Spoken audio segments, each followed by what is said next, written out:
pleasure. Joining me is Senator Rand Paul from Kentucky. You know, Senator Paul, I want to get to you. You got a plan on the debt ceiling, which I kind of like. But I mean, it's amazing to me, this big lie tactic. They keep accusing McCarthy, Republicans in general, of Medicare, Social Security, interest on the debt, all this stuff, all the scare tactics. It's the big lie. Communists used to use this all the time, probably still do. I mean, why is it? Why can't they be honest and truthful even for a nanosecond, Senator Paul? Well, they're completely dishonest and worry the markets and are bad for the country and bad for all of us by saying, oh, we might default. There's absolutely no reason for us to default. Our interest payments are about $400 billion. We bring in about $5 trillion. So we have plenty of money to pay our interest payments. We have plenty of money to pay our soldiers, to pay our Social Security, and to pay for Medicare. Now, we don't have a lot of extra money beyond that. We're about a third overdrawn. So there's an enormous amount of government that we'd have to trim.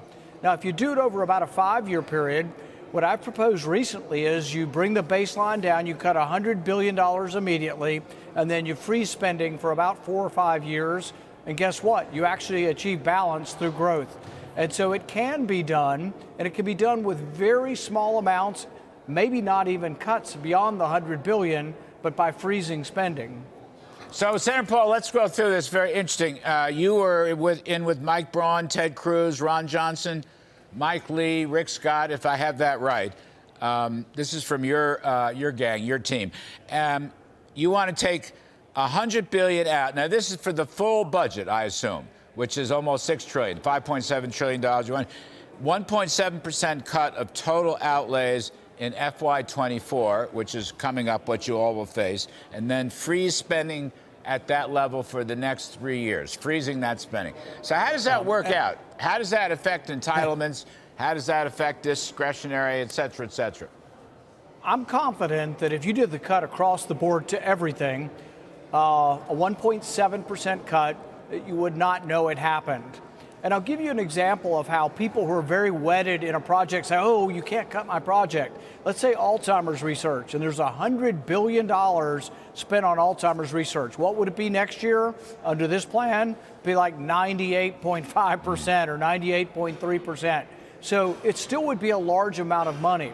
And it's the same with even things like Medicare. If you look at the overall budget of Medicare, what would happen if you froze the overall budget?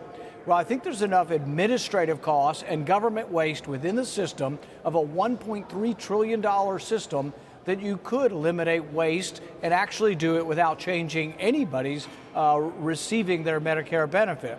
I do think, though, that things like Medicare and Social Security, if you want them to function long term and you want to balance budgets and have surpluses, that you are going to need means testing, meaning that people like myself, like yourself, who have done well in life, really are going to have to pay the full cost of their Medicare and not have the working class subsidize your health care. How about setting up a bipartisan commission to do that? That's a political issue. It's a policy issue. You know, I was around when Ronald Reagan was president in the first term. I was working in his OMB budget office. That's how he did it. He brought in Alan Greenspan. He brought in Pat Moynihan.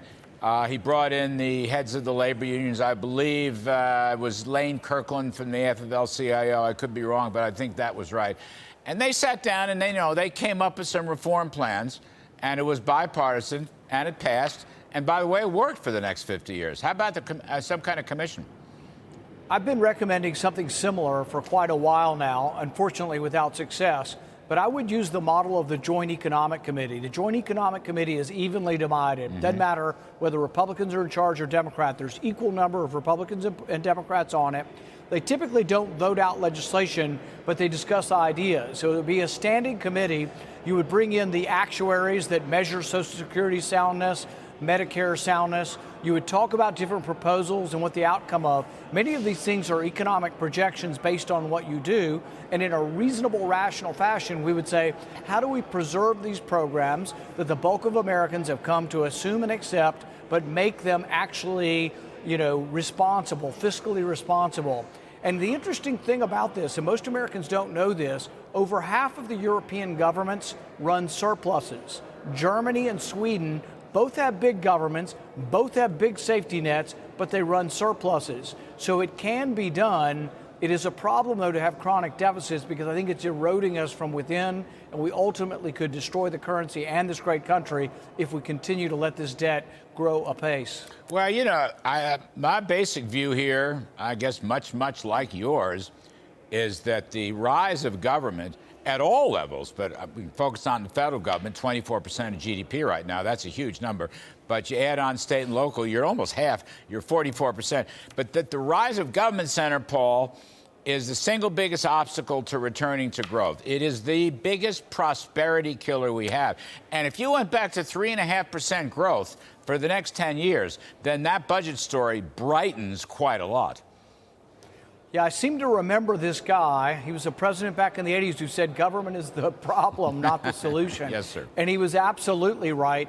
But there's an enormous story here that is forgotten, often even by Republicans, doomsayers on the Republican side, is that we have an enormous engine that creates amazing wealth. The story of capitalism is told by, Marion Tupy and these other people who have talked about the superabundance and what has happened through trade and capitalism over the last 200 years.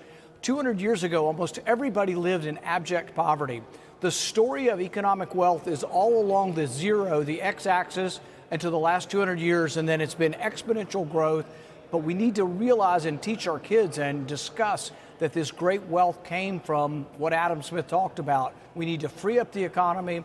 We need to understand that actually when we've reduced tax rates, we've gotten more revenue. We're still debating that, and yet the facts are in. They were in the 80s, and they're also in with the most recent tax cut, that cutting rates actually brought in more revenue and allowed more economic growth. Absolutely, sir. We just had Art Laffer on earlier this week debating this. Well, he didn't debate, but a White House spokesperson came up and tried to argue that just the Trump corporate tax cut produced huge deficits. It's the reverse. It paid for itself and then some. Senator Paul, let me just add one thing before we lose you. I always appreciate your time. I'd like to restore workfare and work requirements to all of the benefit programs outside of the big entitlements, Social Security and Medicare. But the rest of it, going down the line, all the welfare programs, food stamps, housing subsidies, Medicaid, all of them. I would like to restore workfare. And my point here is not only will you get, first of all, people will come off the dole. Second of all, if they're working, they'll throw off income, which is taxable even at lower tax rates. And that work is a virtue anyway, that it will, promote the American idea. It'll be a kind of remoralization instead of a demoralization. What do you think about that? We did this 25 years ago. Why don't we do it again? Without question, and we're working on it as we speak. When we did it in the 1990s, and it was heralded and lauded, and I applaud what was done, only about 4 out of 96 programs got work requirements. I want to see it added even more thoroughly throughout the system, and work should be seen by all as a benefit, as a plus, as an asset, not as punishment. It's a cultural thing as far as a society thing. You need people to work. And one of the terrible disasters, people died from COVID, but also the work ethic is dying and being killed by government disincentives. So we've got to reverse that trend. Thank you, Senator Paul. Seriously, just on that point alone, thank you ever so much.